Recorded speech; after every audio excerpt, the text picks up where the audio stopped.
Hey everybody, welcome back inside the stash. That's right, it's time to review the latest massive influx of stuff that I'll never get around to building. So, hey, at least we're realistic, right? Uh, Seeing the early feedback coming back from Friday video where we went on a little foos tangent, it has been all positive, so thumbs up for that. Although I guess maybe just a case of preaching to the choir, but at least you're a good choir and agree with me. Um, in the things that we've received lately that are not exactly necessarily model related per se, like a model kit, our club got new hats. Oh, so that's cool. We also got shirts. After much complaining by certain members of the club that we did not have a summer shirt because our shirts are polos like this shirt that I'm wearing now, we got these gray t-shirts that have our club logo on the front. And on the back, one of our club members designed this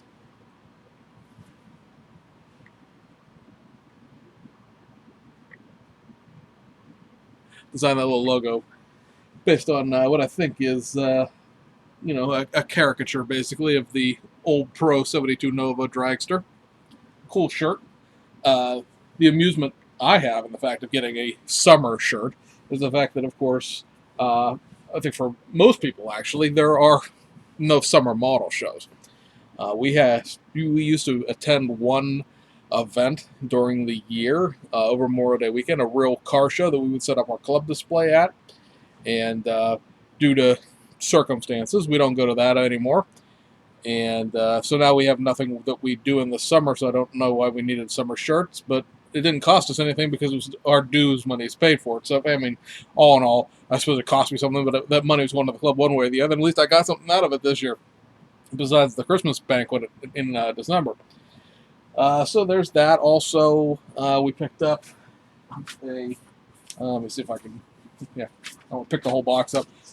Here's our compressor. Our compressor is in for the airbrush setup, paint booth setup. This is a Badger Aspire Pro. I guess it says that right there. So that is part two of the airbrush project, I guess, or the paint booth project, the painting inside project, as it were. Um, I've got a bunch of stuff moved around finally, so I've got some space over here. Um, The electrical is done. I think the last time we talked on here in the stash project, inside the stash stuff, we were going to get the electric done. The electric is done. So now I have in the ceiling some outlets because, again, I live in a 1950s house where in the basement most of the outlets were the kind you screw into the light socket and that adapts into a plug. So I actually have a new outlet, or I've reinstalled an outlet over here to off camera right that was there to run a refrigerator and a freezer. Uh, those are long gone, and we're going to get a deep freezer because at this point, we go Sam's Club shopping every now and then because of the kids, and they're only going to get bigger and eat more. So I can see where this deep freezer is going to come in more and more handy as they get older.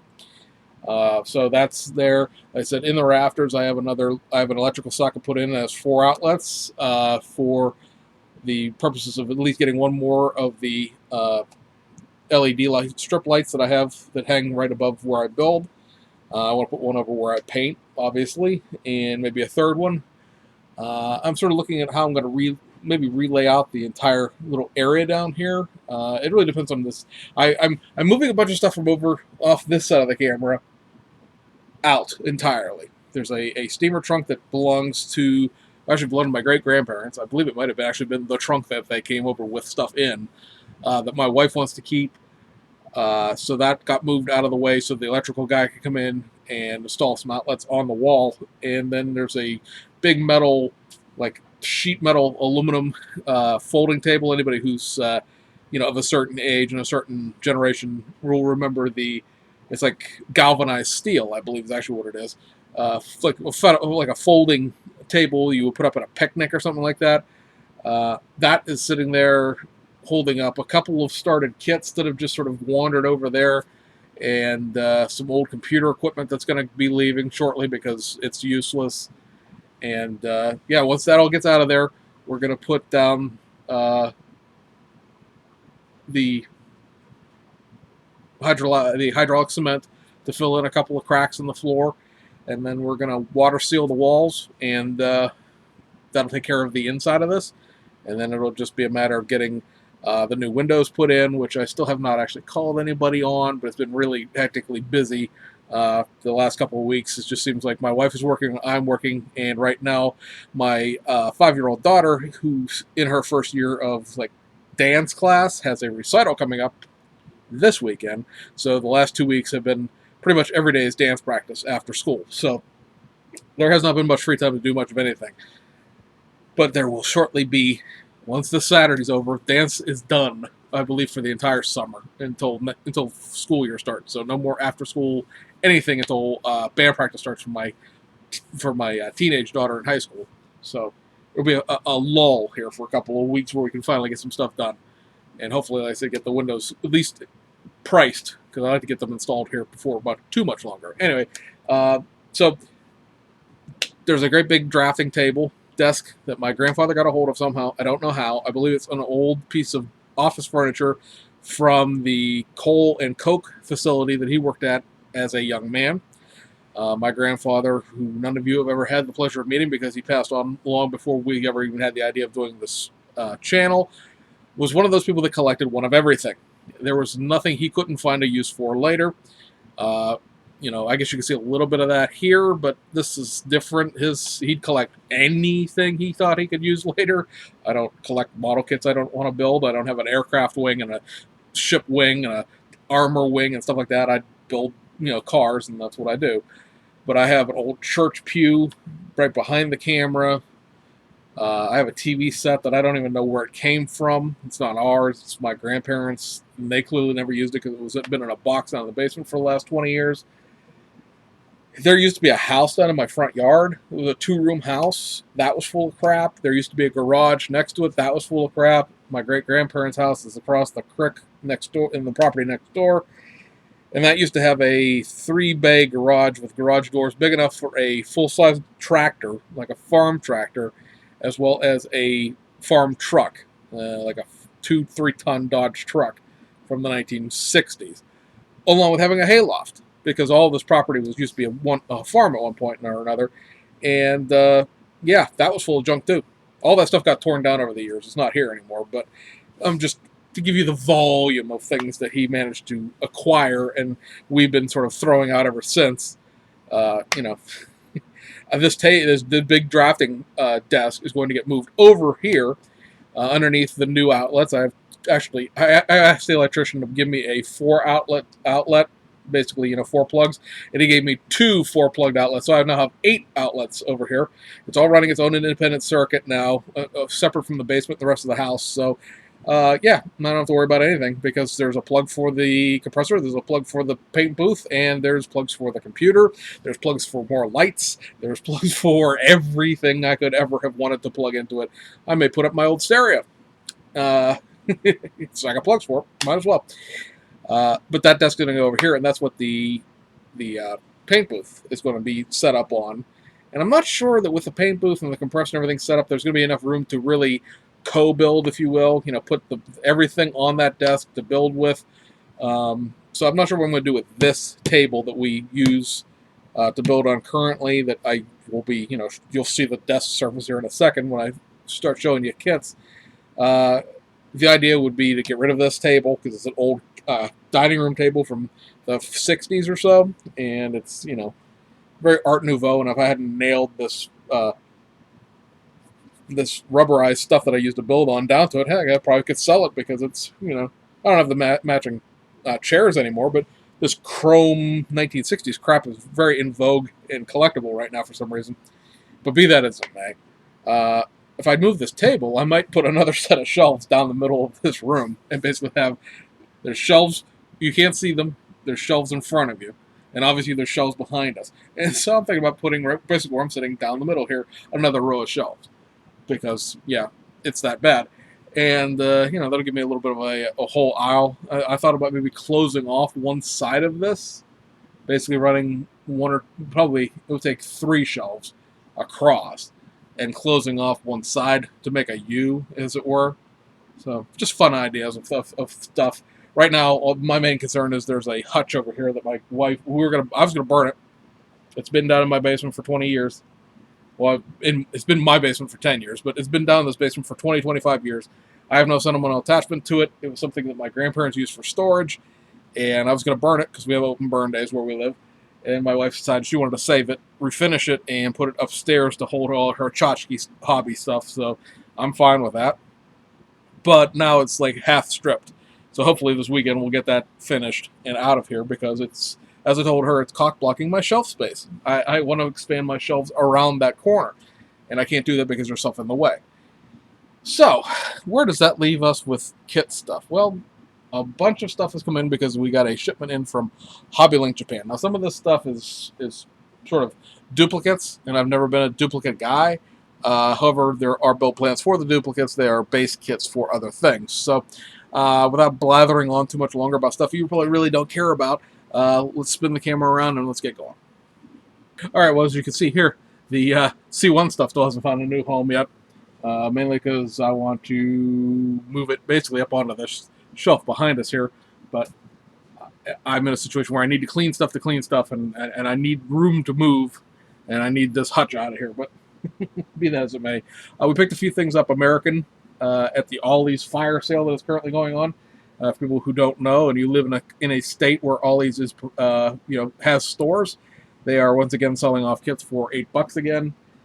This time we got some Revell stuff in. It's not just the old Lindbergh crap, although there's plenty of that laying around. We picked up the Volkswagen Rabbit. And yes, guys, they really are selling them for $8. Wow, that's bleeding my camera dry. It does not like that orange at all.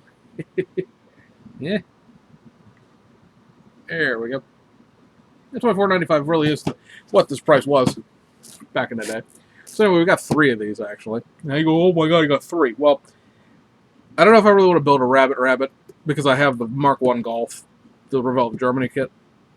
And, of course, I have the cabriolet that goes with it.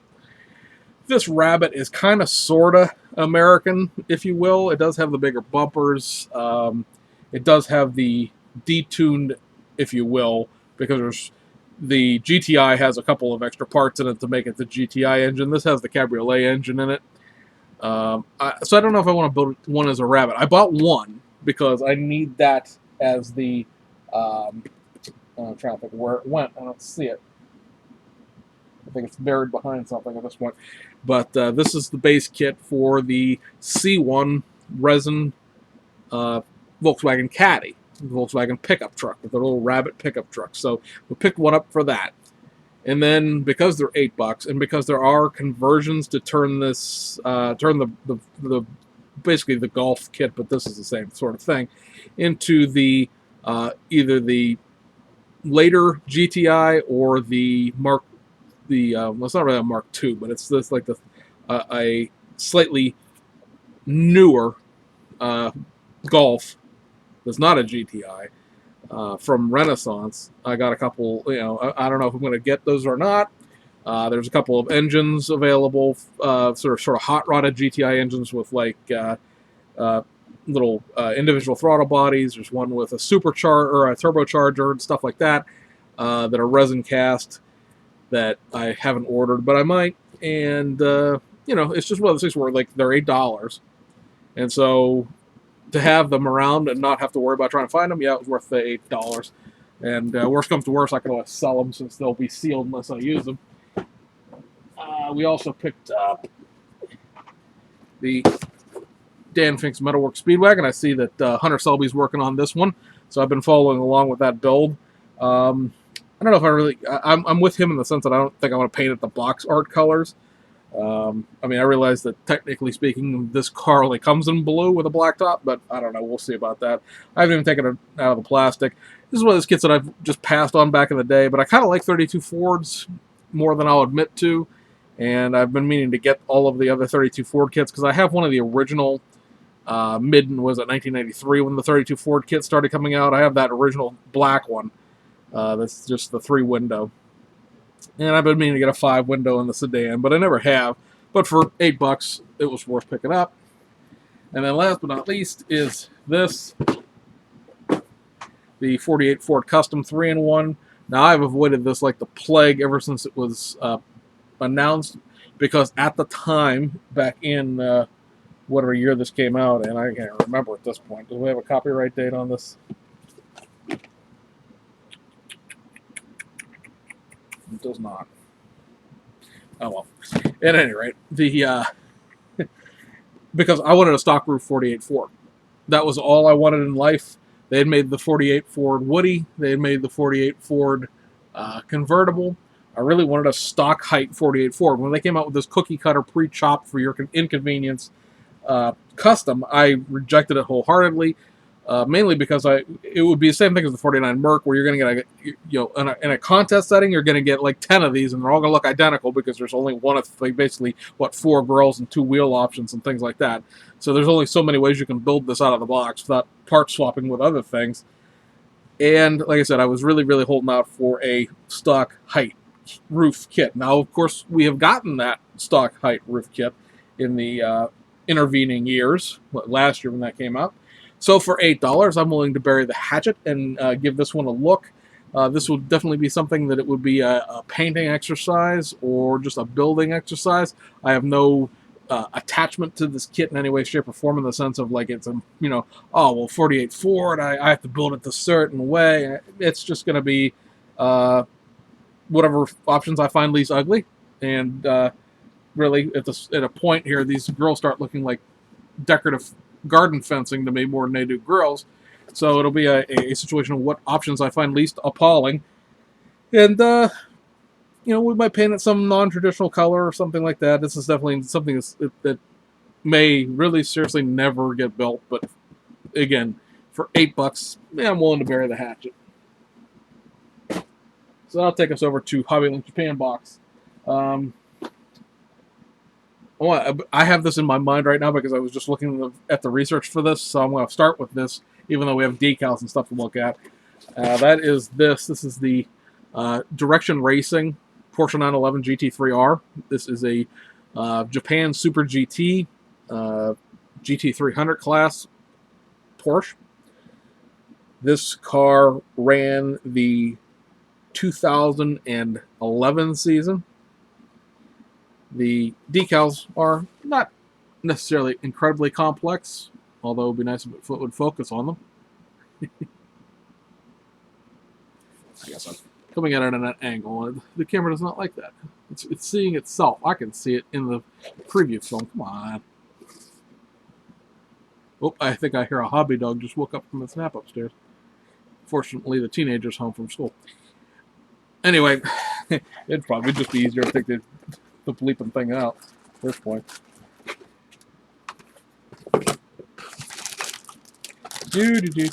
Please hold while we have a mild decal-related inconvenience. Here you go. So this is the decal set that it comes with. I should flip it this way so it makes more sense. Because like this up here is the roof decal. And, so it's basically just painted that sort of orangish red color, and then the decals will fill in everything else. This is, again, sort of tied into a anime Vocaloid type of deal. There are, of course, the Porsche GT3R. This one not crushed, thankfully, like the other one we got a couple weeks ago, or a couple months ago, I should say.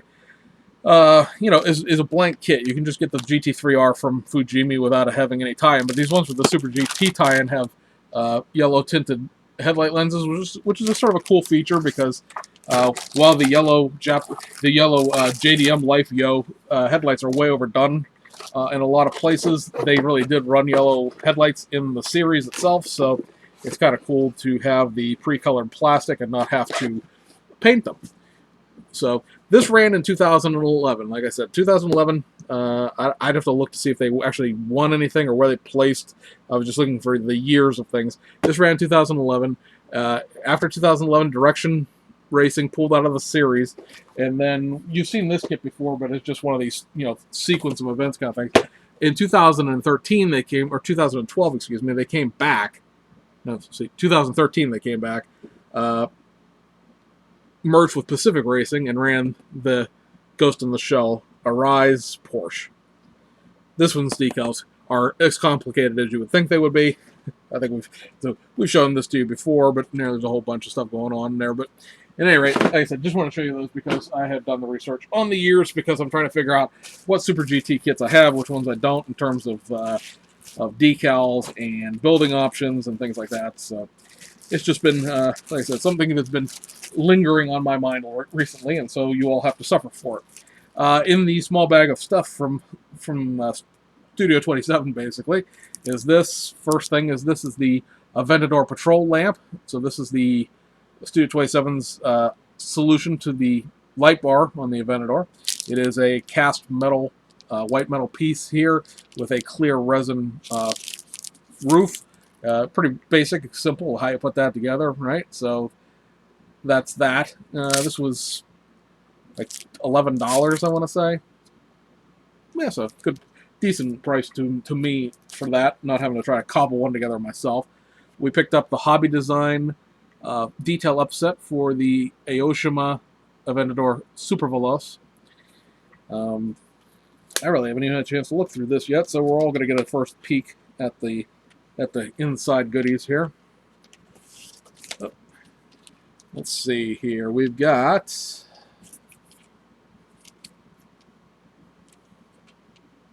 we got resin brake calipers, and we've got some Lamborghini logos, which are not in focus, and some more Lamborghini like trim pieces, again, that are not in focus. This whole thing's sort of in one, a bag inside a bag inside a bag. There's some sort of, I guess it's supposed to be seatbelt material. Let's pull these individual bags out here. So like I said, resin brake calipers, resin seatbelt backs, and then I don't know if it'll show up or not, but there's like looks like there's about 10 or 12 little pieces of metal floating around in the bottom of the bag. I'm assuming that has a purpose. And then you have your little markings here. There's little Lamborghini logos. Maybe. No. Yes. Love the camera work. There we go. Gonna focus again. There we go. So you get your little Lamborghini logos, and then there's some Super Veloce logos, and I believe those are the Lamborghini logos for the top of the engine. So that's all. Let's stick all these back in their little baggie here so we don't lose any of these. I feel like I'm selling drugs on the street corner with all these little dime bags. And then we have our actual photo etch itself.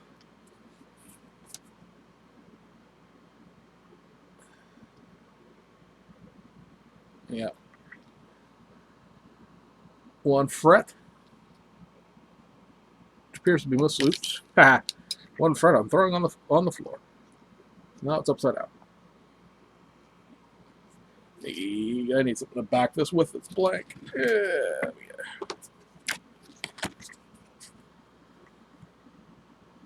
So there we go. Looks like we have some vents. We got the cockpit gauge cluster area there, as well as some seatbelt receptacles. I'm going to say that this right here, because it's really, really hefty, is probably the exhaust surround, maybe, and the winglets, possibly. I'll have to look. We'll look at the instructions here in a second. Then you have the brake pieces. These are the door sill pieces. Of course, the Aventador's from Aoshima, the door's open.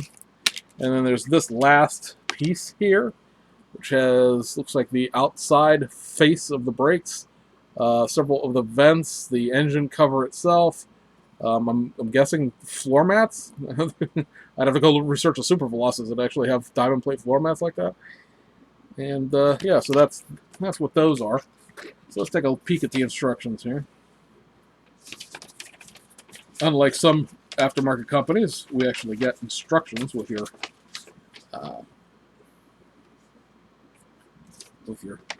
Hobby Design.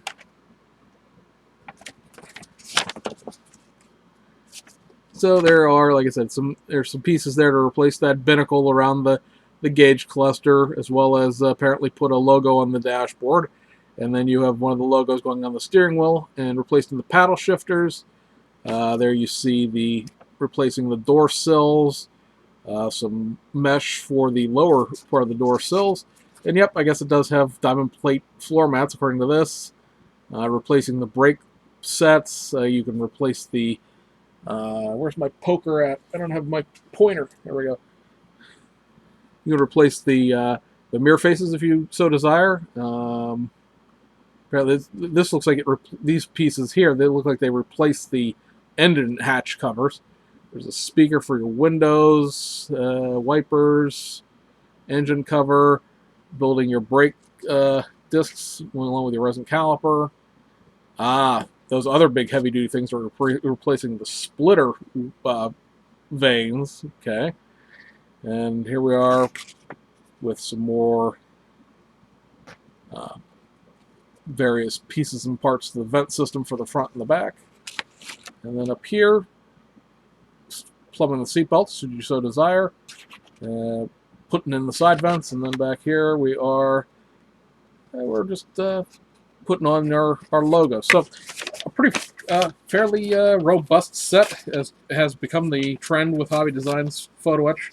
You certainly get most of what you pay for, I guess. It all, again, this like the NSX stuff, we ended up not deciding basically not to use the brake details that came with the NSX detail upset due to the fact that the NSX brakes are cross-drilled and the kit parts replicate that correctly, whereas the parts that came with the Hobby Design set are not cross-drilled, and they're just piss on a plate flat, and they look like crap as far as I'm concerned.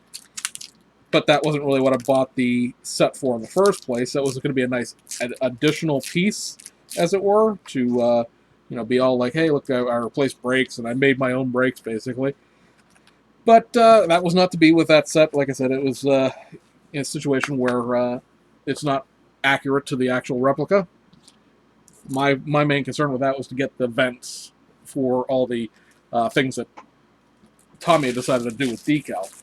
So, moving on to actual decals here, we have the Hobby Design number 15. I'm going to drop that bag on the floor, why not? And the number 15 Ferrari FXX race team. This is not going to show through very well, but this is the yellow and black FXX.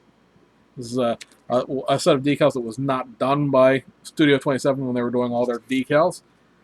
This is the MP412C Dubai police decals for the regular.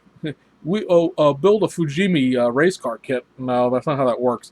I still have the resin kit, the whole resin kit that Hobby Design rather makes on back order. I don't know if I'm ever going to get it or not.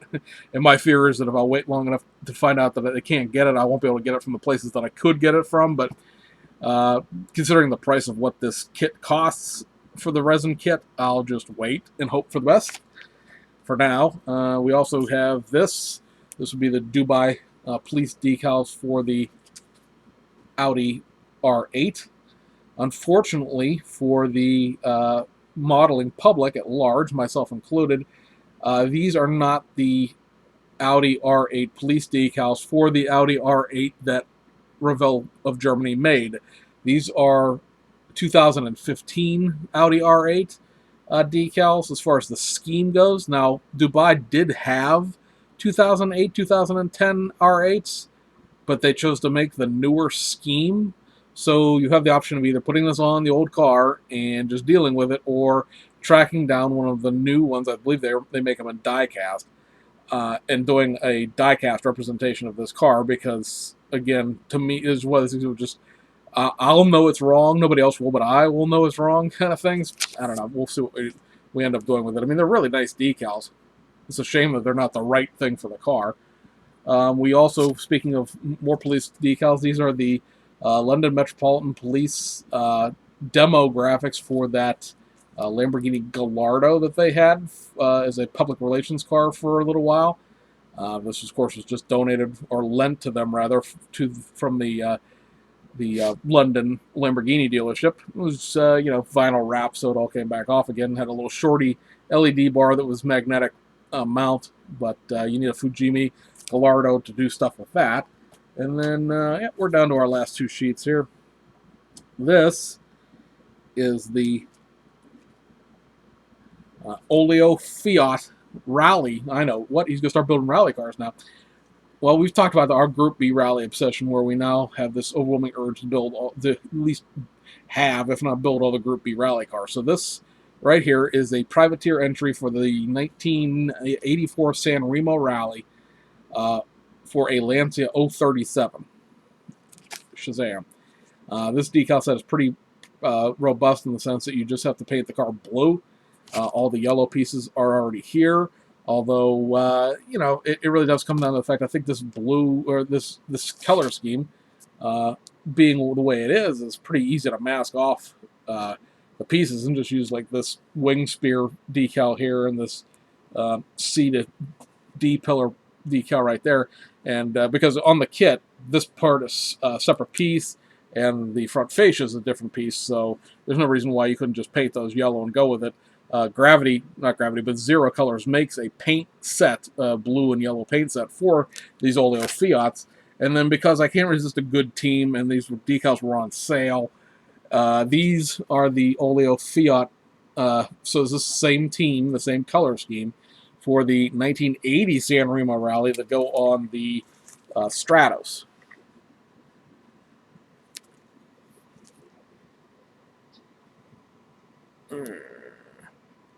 Too much reflectivity here, but you guys get the idea. It's the same blue and yellow scheme. This is the same sort of deal where the you paint it blue and this does everything else. I'm not really sure I want to deal with this big decal, though. This might have to be sliced in half, if nothing else, because clearly this is the decal that goes all the way around the front fenders, and I just don't think that's ever going to lay flat as one piece. So, especially since it's supposed to go over top of the light pods. I don't think that's going to work. So, yeah, no, I don't think so. So, we'll see when we get around to this. This will require some modifications, or I could try to mask off that shape. I think oddly enough, masking this part off back here will be easier. But then, of course, there's decals for that too. So, anyway, that's the decal and photo intake for this shipment. The May stuff is almost done. I'm basically waiting on one more kit to come in, a May release from Aoshima, and then my May kits are done as far as overseas goes. I do have some stuff at Bai again. Whoops. But as far as Hobbyland Japan goes, there really wasn't much this month that I got. So let's go through the kits real quick. Nissan Sunny Long Body Deluxe. You guys who watch the show enough know that I have all three of these. Basically, this is the middle grade one, the 121 from 1979.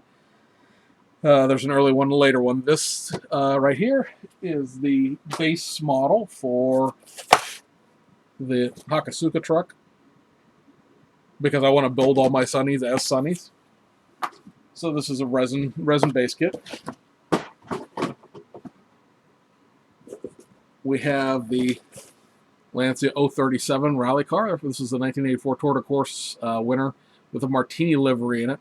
Now, what has become the sucky problem with this is I was looking through this kit and looking how it builds and, what paints I need and things like that.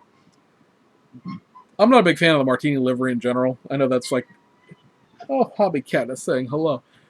I know that's like verboten. You can't say things like that, but I'm just not a big fan of it. And then I got these decals. I got this kit, and I was looking at the decals, which, of course, for some reason are buried all the way at the bottom of this kit. Probably stuck them down here so they wouldn't get damaged. Usually, when I look through a kit, I take the decals, put them in the instructions, and put them on top. But, at any rate, here's your Martini livery for the kit, and it's not focusing. But that's not a shock. If I can get the part I want here, like the Martini, there we go. It's snap focused. But you can see the Martini livery is gold. It's gold surrounds. This decal sheet is incredibly well printed. It's almost a shame not to use these decals on something. I'm thinking I may have to go back and get another 037 I know, shocking, right? My solution to a problem is to buy another model kit. But I may have to buy another one of these to build it as the decals I bought, because, like I said, those decals are pretty nifty. Also, I'm not sure, I meant to look at this before, but I forgot. Let me see here. Oops. I'm not totally sure this has the night racing pods in the first place, which is something I need for that Oleo Fiat, the other Oleo Fiat, because you notice this one also is sponsored by Oleo Fiat. It was a dealership, major dealership. But yeah, I need the light pods because the San Remo Rally has a night stage. And I do not believe, I'd have to look up the parts tree, but I don't believe this thing has a night pod setup, which makes this a beautiful model because it's actually almost full detail, but it does not have the parts I need. Let's see, it says it's on the part with the chassis itself.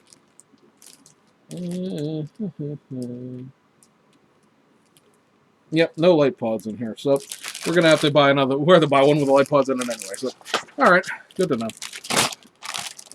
But yeah, you have a two-piece body on this because I don't know, because the way they constructed it, because the engine is a rear mount engine or mid mount rear engine kind of deal in this kit or in the car in real life. So yeah, anyway. So this will probably end up now, because like I said, I need to order one with the light pods set up for it anyway to look right. This will probably end up getting built the way this box art is, because again, those Martini livery decals are really immaculate.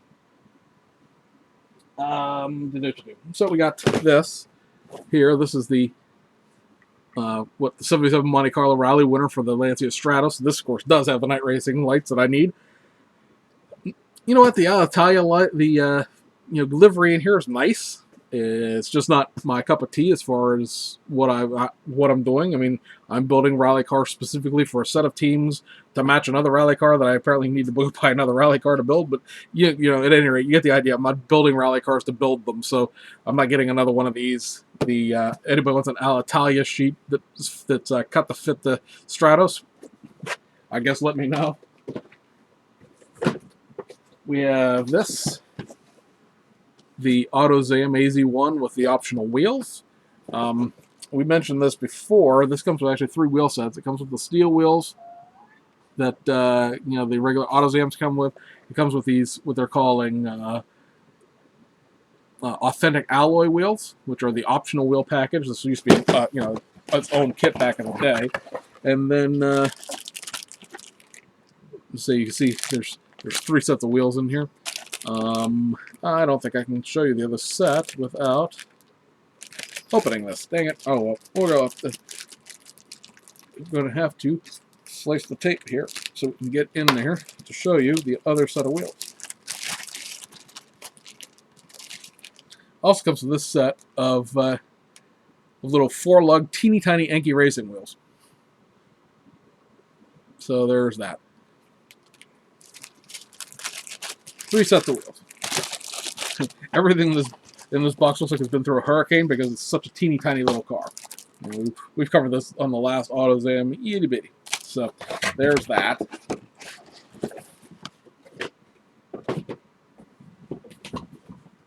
As we currently have our NSX project stalled in Stallsville because we just haven't had any time to get down to the bench, we got the second NSX. As we've talked about before, this NSX will be for the interwoven wheels from Plamos. I like this NSX. I'm for people to call it the ugly R8 before, but I like the NSX and I like the interwoven wheels even more. We've showed you that picture numerous times where it's a picture of this and a picture of the interwoven, 2 NSX sitting side by side. One has the BBS wheels, one has the interwoven wheels, and that was enough to make me go on a crazy decision that I needed to have that in my life. If I can get this out of here without destroying the whole box of stuff. We have the civilian Honda Civic Ferio, the 4-door Civic. So, yeah. I think what are we paying for this kit this time around? Doesn't have a yen price on it on the end cap like most do, but yeah, I mean, I think these were like $18 or something like that for this. And you know, it's molded in black. So, I mean, there's that. If you want to paint this a bright color, you know, have fun with that. The interior and everything else is molded in a really, really, really dark gray. It's not really black, but the body itself is molded in black. So, there's that.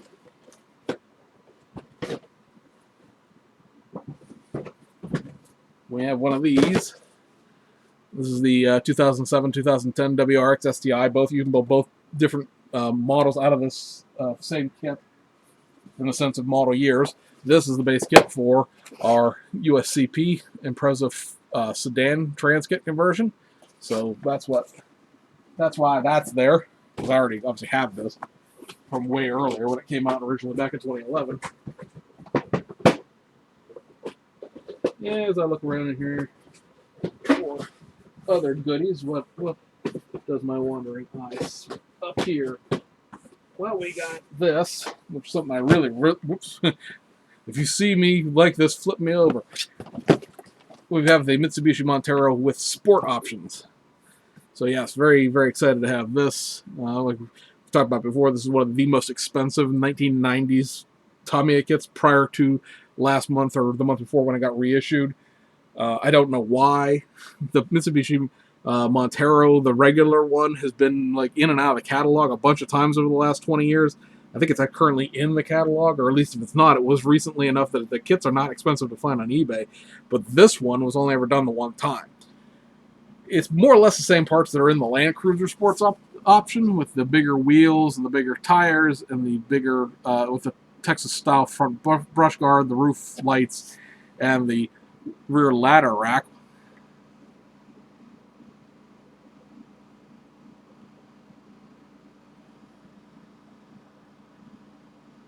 But, yeah, why won't you focus? This camera is really being annoying. But, be that as it may. I believe this is still molded in blue. Yep, sure is. So, body in blue. Everything else is in, well, it's molded in a couple different colors, actually. Here's your sports option parts. Just a runner of these. This is really the only thing this and the tires, the only thing that really separates it. Obviously got different suspension a little bit, but you got to remember there's clear hoods with these Mitsubishi Monteros. Prime these before you paint them, or else you craze the living bejesus out of them. Here you see this black sprue, and here is the bigger off-road suspension pieces. And you still have your regular wheels and tires and your regular running boards and your regular stuff in here. If you want to build this as a regular Montero, you still can. But you don't get the smaller wheels. You're quote-unquote stuck with these big, what are they supposed to be? Oh, do not have sidewall detail on them anymore. No, they don't. Oh, wait, they still do. The light was not in my favor, as it were. I'm not sure what these are. I can't quite read it, and I don't want to make this video any longer than it has to be, but the engine and transmission, or engine and, bottom of the truck itself are in black. Everything else is in dark gray. And then you have your body, again, in metallic blue. And now I am obsessed with figuring out what these tires say. And I can't open this bag without cutting it because it's not a tapeable bag.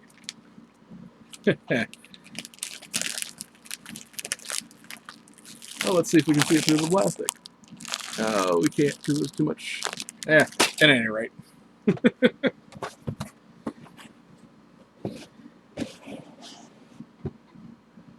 There's that. We also got, and unfortunately this box went through the ringer on the way here. This is now the, I'm not sure how manyth box that has come to us damaged via both the Postal Service and FedEx. It is not a shipping issue with the contract with the shippers. It is a problem with the boxes that they're using. They're cheap and can't handle the shipping. But this is a resin kit from Modelers. They've done some race cars in the past. This is, I believe, their first street car. And this is the new Subaru WRX STI for the 2015-2016 model year. This is all packaged quite nicely, I might add, into a container, a containerized type deal, so that nothing gets smashed in transit. Unfortunately, because it got the living snot beat out of it, a bunch of the stuff, as you can see, is sort of floating around in here. And I really am hesitant to try to take any of it out because I don't know how this is packaged. Okay, so it's a double DIN box with the top and the bottom. All right, well, we'll leave that for a while. This does have metal axles. It does have plastic pre-cut windows. The front one is clear. The back windows are, there's a set of clear windows and there's a set of tinted windows, so whichever way you want to go. And the back window itself is tinted and has defroster lines molded in, so that's pretty cool. There's a set of various decals for this. Most of this main sheet is for the interior. The red stripes and stuff like that are for the seats. This is the shifter area, the door switches and the door panels. This small one down here has some STI logos, and then there's some very nice three-dimensional Subaru logos, and this is sort of, a Mylar cut for the mirrors, but I don't think I've actually used that. Yes, we know, we hear you. There's this set of photo etch in here that includes the window surrounds for the side windows, and brake faces and a couple of mesh areas for the grills. It comes with a actual instruction manual that provides you basically a decal layout and sort of a how to basically label, like I said, how to build the kit in the sense of putting the decals on. This here shows you a picture of the real car as well as how to put the decals on the seats themselves, how to construct the chassis, because basically the chassis is held together with the screws, and then there are pieces that go on top of that to hide the screws. This gives you an idea of the parts layout itself. You get a body, an interior, and a chassis that are sort of in three pieces, separate door cards. This is the back seat. The front seats are here. You have your resin tires. They are resin, not rubber. So they're hard, not soft. Wheels, and then there's a whole bunch of extraneous pieces that go with that.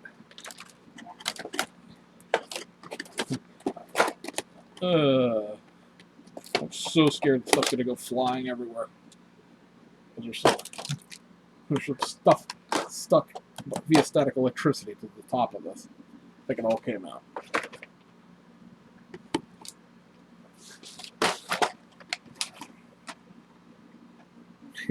You sit here and try to figure out where the pieces that are in here that shouldn't be here are. Here's one of the door panels. Got some nice engraving in it, and not really engraving in the sense, but nice mold making. Here's one of the, I believe, the tail lights.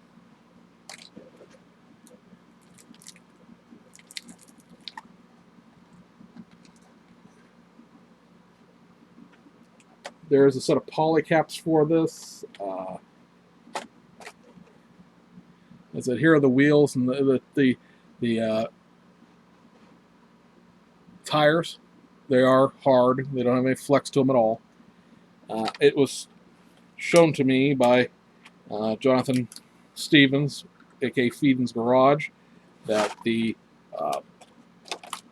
tires, the wheels and tires don't really fit in the sense of they're loose. I can get this in here without everything going flying. That would be fantastic. It's a great shipping piece. Getting it back, getting it all together later, not that great. And now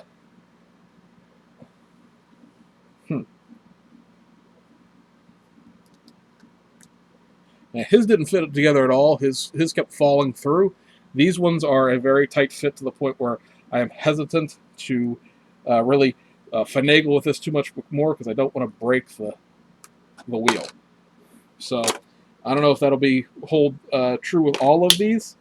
They all look like they're the same diameter to me. I'm not going to test them because, again, like I said, I don't want to break them. They look like they're a one-and-done type of deal where you put them together once and you hope for the best. Here is the whole body and interior and chassis, and something went flying. Christ.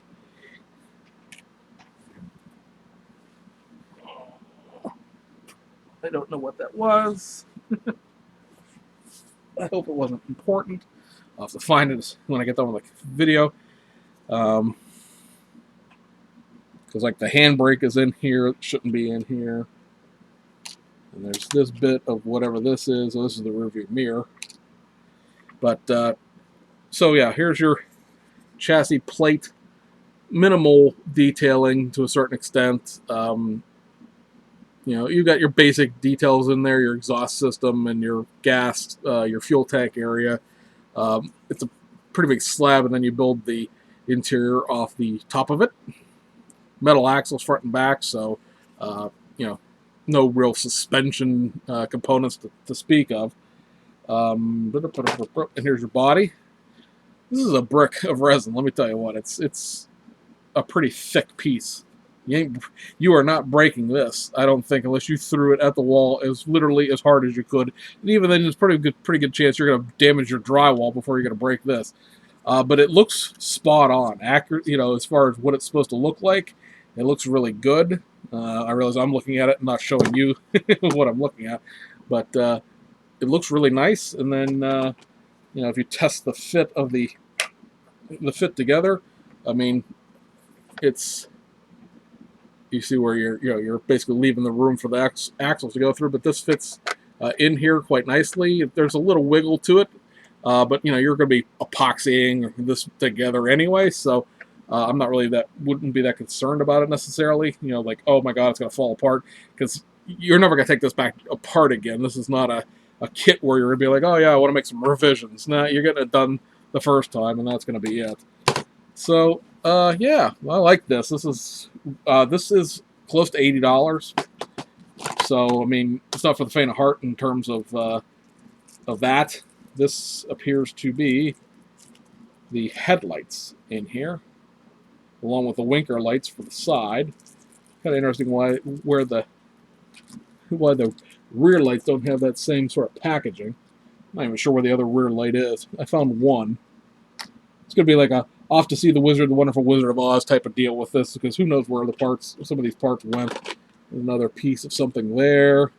Oh, here's the other taillight. All right, so I got two taillights. That's all I care about, is that I'm not missing major components like that. I think this was supposed to be the...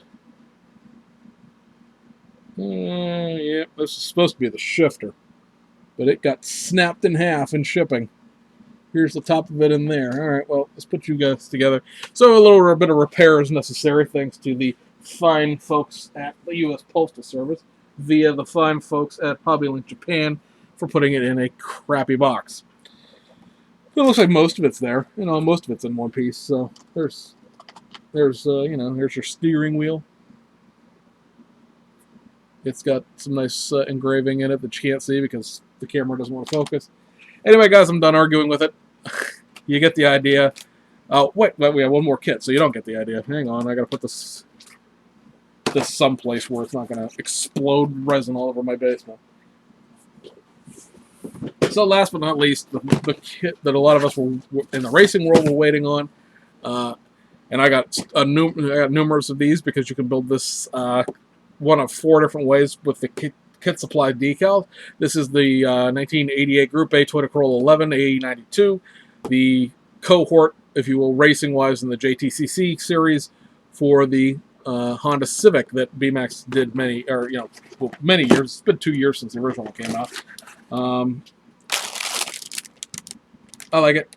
It's curbside, like you expect from BMAX. It's got the way cool separate wheels, where the back wheels are lightweight wheels because this is a front wheel drive car. And the only chrome sprue is this little sucker right here, which is the headlight and the taillight buckets and the mirror inserts. Trying to get to the decals, because this is like most BMAX kits. This is a situation where you do the least amount of work possible to get the greatest reward, as it were. Here's your layout for what the decals look like. There is a thing down here at the bottom, basically tells you for car number 137, 136, number 6, and number 7. There were basically 2 team cars in JTCC, 2 team cars for the Intertech series, the 6 and 7 being the Intertech series, 136, 137 being JTCC. And it's kind of hard to see down here, but there is a whole sheet of decals. I don't know if these keep forgetting B-Max's stuff is free self-adhesive, so I can take this apart and put it back together again. Please hold while we fish decals. There. So this, basically, all you do is paint the car white, and the decals do everything else. They include all of the window surrounds as decals, like they started doing with the other cars. Let me flip this upside down so it's right side up. And yeah, you get the idea. So paint it one color, and you're golden from there. I've seen some people who have gotten this kit who don't like the shade of blue that these decals are printed in. They think that the real car is a darker blue, and it might very well be. It's hard to tell based on photographs from 1988 exactly what you're working with. I mean, when you think about it, this is pre-digital photography, so you know, you're working with scans of negatives or scans of 35 millimeter pictures, and it's kind of hard to tell from those what the proper color would be. I believe the argument is that this is not the same shade of blue as the Toyota Supra, 1980, you know, was it 1991 Toyota Supra that they did. It was a Minolta Group A race car. They're not the same shade of blue as that car. Well, is the real car the same shade of blue as that car? And also, you know, Tommy has made that kit so long ago that those decals are old, so it may not be, you know, you get the idea. You're arguing semantics. I say build it the way it is and enjoy it, unless you are really, really, really, really, really a stickler for this particular car, because otherwise, I think you're fighting an uphill battle against history, because I can only find like 2 pictures of this car. Both of them are wee tiny things you can't even blow up. You know, just build it and enjoy it, guys. That's what it is. So anyway, I hope you enjoyed it, and our chase of small resin pieces around the basement. That about covers this one. I see we're way over length here, so we'll see you guys on the other side.